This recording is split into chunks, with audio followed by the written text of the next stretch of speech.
Hello bachcho, let's read this question. So the question says, by the 1860s, Indian weavers failed to get sufficient supply of raw cotton of good quality. Give reason. Second part is explain new problem faced by the weavers in 1860s. 1860s में ऐसा क्या होता है जिस वजह से Indian viewers को बहुत ज़्यादा प्रॉब्लम फेस करनी पड़ती है, मेजरली रॉ कॉटन की सप्लाई में और दूसरे फैक्टर्स में. Let's see the key concept. Key concept is conditions of weavers in 19th century in India. India में 19th century में वीवर्स की क्या कंडीशन होती है.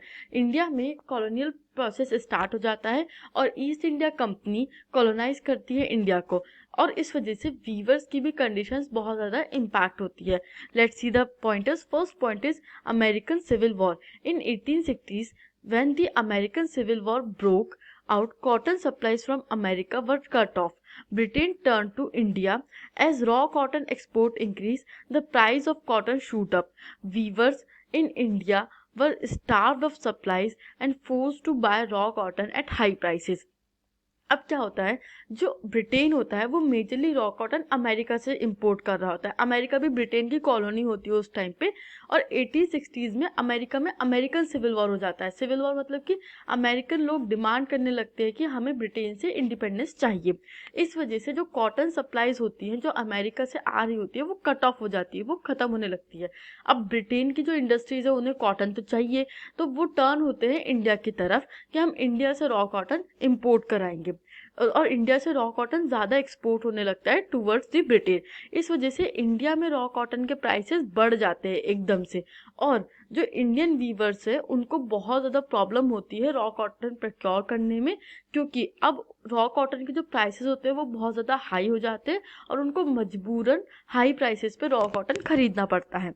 Second point is industrialization in India.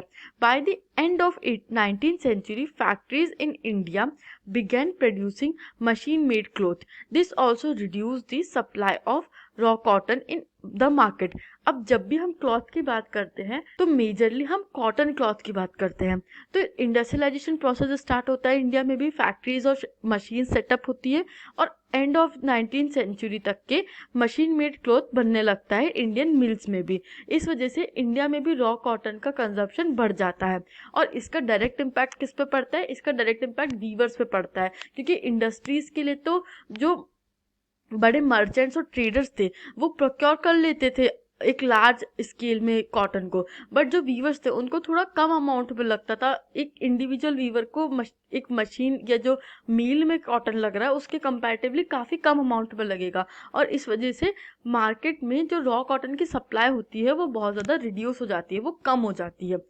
ऐसे हम देखते हैं कि जो इंडियन वीवर्स है उनको प्रॉब्लम सफ़र करना पड़ता है during 1860s raw cotton procure करने में, और इस वजह से उनकी वीविंग पे भी बहुत डीप इम्पैक्ट पड़ता है.